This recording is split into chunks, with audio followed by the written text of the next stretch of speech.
Bonjour and welcome or welcome back to my channel. My name is Claude and today I'm going to be doing a VR to Max Black tag which she did, which is called my top 5 deep divers.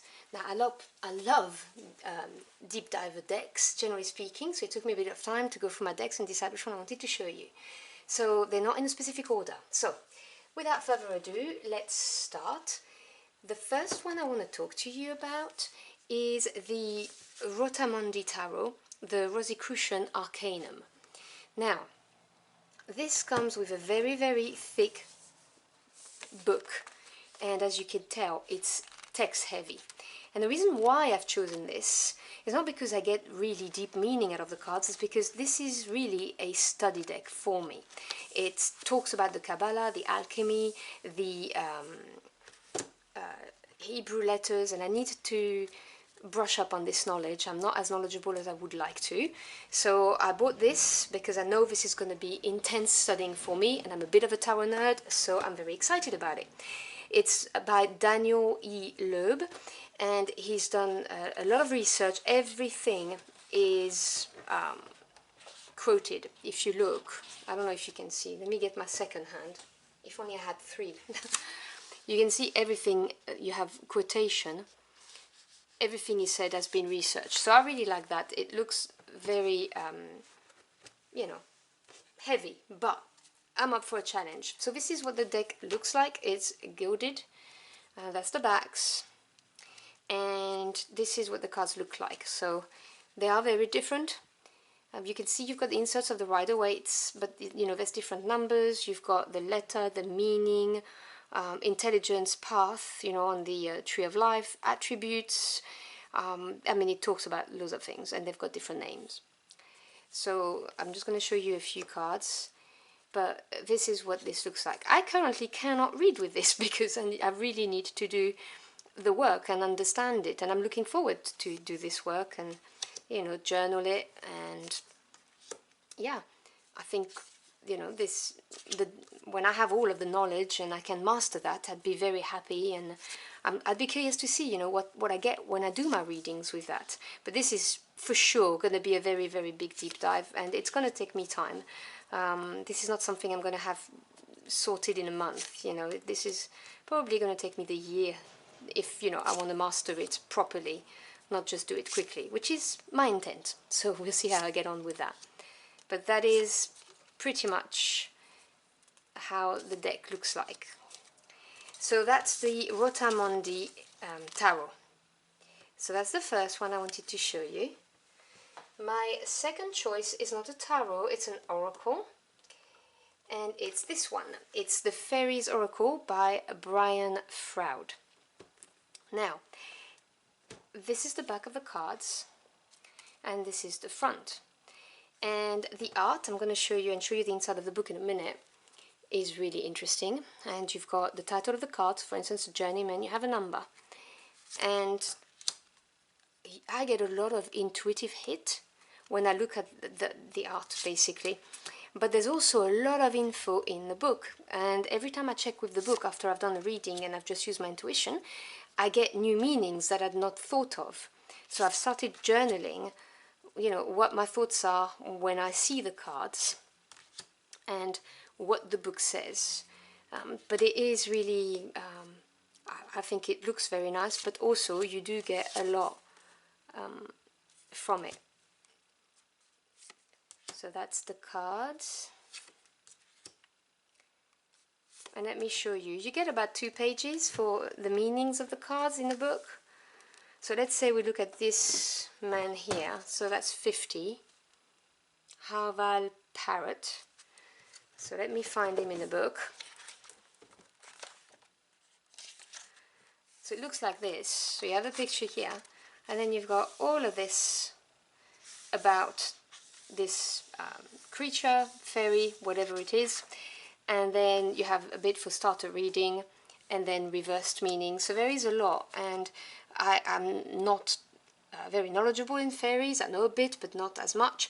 And so you get to know the fairies, and you can mix it with your intuition.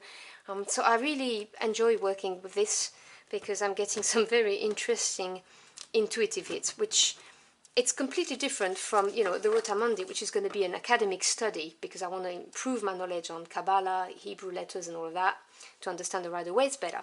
This is really a deep diver for my intuition, and, you know, to really delve into the lore of the fairies, which I think is, you know, kind of cool. My next one is Odin's Playbook. Now, I have done a review on my channel for this tarot deck if you want to have a look at it. But the reason why this is a deep diver for me is because on each of the cards you have a rune. And these runes have been really well chosen. I have a bit of knowledge in runes, but you know, I do check on books and stuff like that. And they've been really well chosen, as opposed to the runic tarot, who had runes that really were not that well chosen, if you ask me, with the meaning of the cards. Whereas these complement each other. And I want to get to a point where I can look at the cards. So you see the mother, that's the Empress, look at the rune and complete the meaning using the rune. I really want to get to that point where I can use both medium just using this tarot deck, is what I'm trying to say. So there was a lot of research that was done. You see, that's the Hierophant in this deck. So the rune and the Hierophant. What extra messages do you get when you look at the runes on top of the meaning of the tarot? I also really like the art, generally speaking. I think it's really earthy. It's a deck that I like, and I like working with it, but I want to get even better at reading it. I really want to master those runes with it. So, you know, and the runes have quite a few meanings, so it's interesting to look at what they mean. You know, for instance, this one, what does it mean when you combine it with the Five of Wands? So that's something I'm really interested in.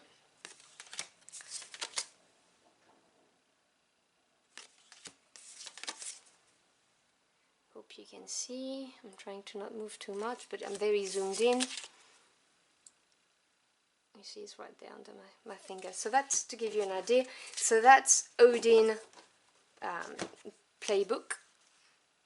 That's the little booklet that comes with it, and it comes with an extra card, which is Odin the All-Father, and also Odin's runes. So, you know, keywords for each of the runes, if you can see.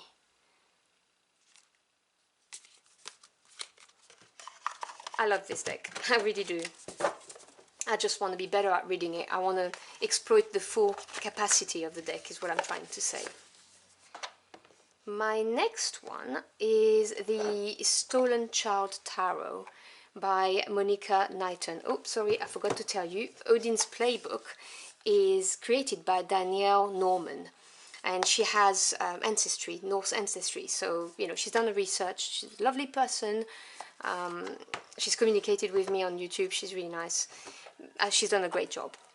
So next, which is my deck number 4, this is the Stolen Child Tarot. Please ignore the sirens, I live next to a fire station. This is what it looks like. Now I just think this is absolutely gorgeous deck. And it is animals and children, and there are no human objects. And to me, it just takes me into some kind of fairyland. I don't know, it just talks to me, and I don't know all of the animals, so I've researched them. I'm currently journaling. I'm looking at the guidebook that tells you why the artist chose such animals, and then I research them, and then I write down what intuitive hit I have when I look at the cards rather than looking at the meaning in the book, and then I compare with the book. And this is very interesting. I mean, look at this Knight of Swords. So I'm really enjoying diving deep with this deck.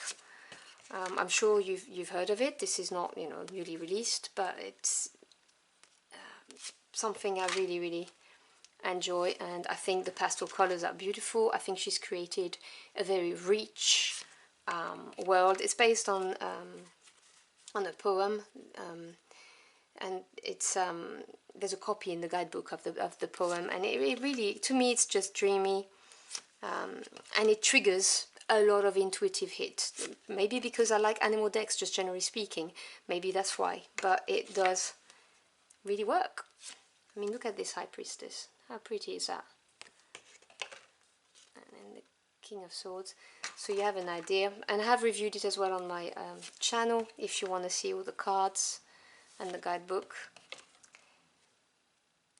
So there you have it. That was the Stolen Child Tarot. And my final one is one that you probably all know anyway. It's the Goliath Tarot deck, first edition, because I don't want the second edition. I like to get the one that was original, basically. That's how I think. But I mean, the guidebook, everyone knows it's landscape and it's written in small, but if you do take the time to read all of the information on each of the cards, I mean, you know, this is 2 pages with reversed meanings, and if you take the time to read all of that and you journal what you see in the cards, it can be a very, very interesting, deep dive. Let me get them out, because I put them back without putting them on a ribbon, because that's very clever. That's because I put them in a pouch. I just put them in the box to show you. But so that's the back. It is gilded and they are black and white. It's an animal deck and it's glossy. I know people talk about this and go, oh, it's glossy and the cards are too big. I don't mind. I think it's beautiful. So there you go. So you've got the Knight of Wands. That's the kind of art you see. The Three of Pentacles. I found that very interesting, how he depicted this. You know, what I see is probably different from what you see, and I just love going through what he thinks the card means and why he intended, you know, what was the meaning he intended is what I mean. Sorry about that, my English is terrible today. You know, what did he intend to depict in the card, and what did I get when I read it, basically. That's the Six of Swords. I think it's one of my favorite Six of Swords, if I'm honest. I mean, it is a stunning deck anyway, whether it's glossy, matte, big or small. But I get a lot from that. And again, this is an animal deck, so maybe that's why, you know, maybe I just respond really well to animal decks. But this is definitely a deep diver for me. See the Eight of Swords here, the imprisoned bear.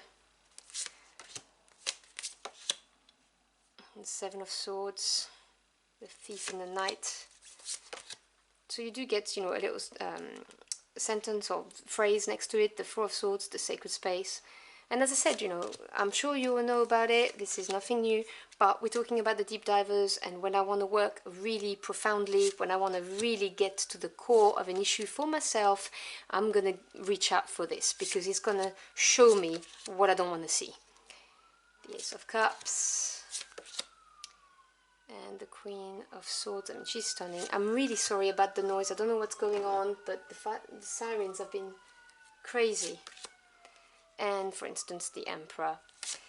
So there you go. I'm not going to show you the whole deck because this is going to take a long time, but this is my final deep diver. So, just to recap quickly, I have the Rota Mundi Tarot, the... Oh, I really need my 2 hands. The Faeries Oracle, Odin's Playbook, the Stolen Child, and the Goliath Tarot. I'm sorry, it looks awful, but that's my 5. So let me know what you think. You know, if you're doing a VR for that, please let me know. I love watching those, and tell me if you know, agree, disagree. Do you own any of those decks? What do you think? I'd be really interested to have a conversation with you about it. So thank you so much for stopping by. I really appreciate it. I wish you a fantastic day, and I hope to see you again very soon. Until next time, au revoir.